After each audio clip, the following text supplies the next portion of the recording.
الحمدلله والصلاة والسلام على رسول الله. د مومنو مسلمانو ورونو، د هر اسلامی حکومت او نظام لپاره لنډمهاله څلورو اموراتو ته عاجل ضرورت ده. څلورو شیانو ته او کړوړو ته اقداماتو ته عاجل ضرورت ده.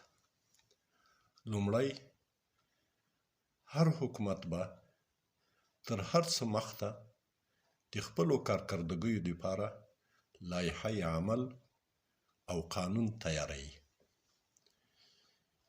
الله عز وجل فرمایي: لکل جعلنا منکم شرعة ومنهاجا. تاسې ټولو ته مې یو لار د عمل، لار د زندگی مقرره کړي. هغه زندگی لار تاسې له قرآن څخه مستنبطه کوي د خپلو خطو او د خپلو جغرافیو د خپلو ملکو دپاره. دوهم،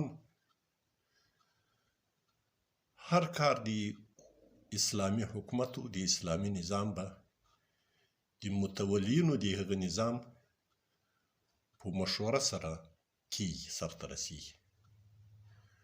الله خپل حبیب ته فرمایي: وشاورهم فی الامر. نو چې الله خپل حبیب و پیغمبر، معصوم پیغمبر ته د مشورې کولو امر کوي، نو د 1400 صدۍ مسلمان ته به دا امر څومره اهم وي. نو دا ډیر ضروري ده. بل ځای کې الله عز وجل فرمایي چې وامرهم شورا بینهم.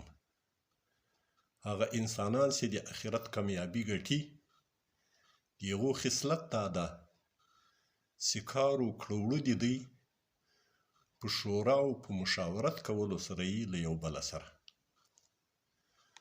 نو بیا د آخرت کامیابی د دوی په برخه ده او د دنیا کامیابی هم له دوی سره تړلې ده. دریم، هر کار چې دوی چاته سپاري، هر وظیفه چې چاته سپاري، د وړتیا او د لیاقت په بنیاد باندې به یې ورته سپاري. الله عز وجل فرمایي: ان الله یأمرکم ان تؤدوا الامانات الى اهلها.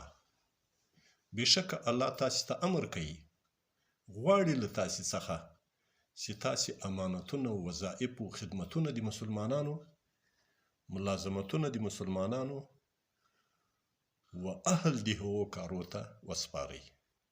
چې کوم کسان د هغه کار اهل و وړو لایق یي، متقیان یي، علم لري په هغه کار، وفا لري له هغه کار سره، هغو ته یې سپارئ. او څلورم، الله عز وجل فرمایي: وَإِذَا حَكَمْتُمْ بَيْنَ النَّاسِ أَن تَحْكُمُوا بِالْعَدْلِ. تاسې چې کومې فیصلې کوئ، کوم اجراءات کوئ د انسانانو ترمنځ، نو په عدل و په انصاف سره یې کوئ. او د عدل تعریف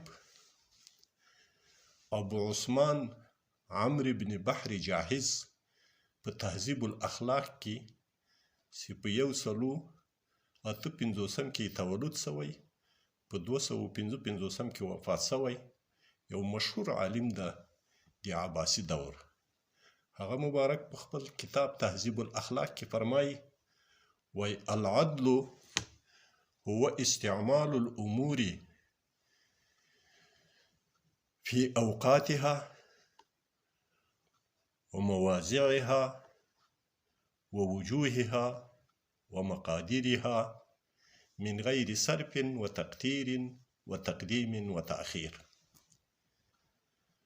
و استعمال دی هر اجرا، سرته رسول دی هر کار په ځای خپل کې، چې کوم ځای دی هغه کار کولو یې په خپل ځای کې به کوي. که د اوبو بند تړي چې چېرته ضرورت وي، نو هلته به بند تړل کېږي. لار آبادوي او سړک پخوي، نو چې چېرته ضرورتونه او زیات ضرورت وي، په هغه ځای کې هغه موقع به یې ګوري، هغه ځای به یې ګوري. و اوقاتها او اجرا د امورو به په وخت خپل کیږي. د ژمي کار به په ژمي کې کوي، د پروسه د راتلونکي کار به په راتلونکي کال کې کوي، د اوس کار به په اوس کې کوي، د سبا کار به په سبا کې کوي، د ماښام کار به په ماښام کې کوي. و وجوهها او په ضرورتونو د هغو امورو کې به د اجراعات کوي. کوم څه ته چې ضرورت ده، کوم څه ته چې اړتیا ده، په هغو کې به کار کوي. و مقادیرها او په اندازې د هغو امورو باندې به کار کوي. په هغې کې به نه زیادت لګښت کوي او نه به یې په نیمګړي حالت کې پرېږدي چې دواړه په خساره کې دي، هم جامعې ته هم نظام ته. من غیر صرف و تقدیر و تقدیم و تأخیر، بې له زیاتي و اسرافه، چې څومره خرچ و مصرف و د هغه کار کولو څومره اندازې ته ضرورت ده، په هغه اندازه به یې کوي. خرچ و مصرف په له خپلې اندازې زیات نه کوي او نه به تر هغه خپلې اندازې کم کې کوي، ولې بې کیفیته کېږي. و تقدیم و تأخیر او بې له تقدیم و له تأخیره، چې نه به قبل الوقت کوي هغه کار، نه به بعد الوقت کوي هغه کار، چې کوم یې وخت کولو یې په خپل وخت کې به کوي. نو الله عز وجل دی د اسلامي حکومت متولینو ته د دې څلورو اصولو، خو هغه هم لنډمهاله اصول، عاجل اصول او عاجل مقررات، په دو باندې د عمل توفیق په خپل وخت کې راکړي. الله تبارک وتعالی هم دې داسې اسلامي نظام راته قائم و دائم ولري.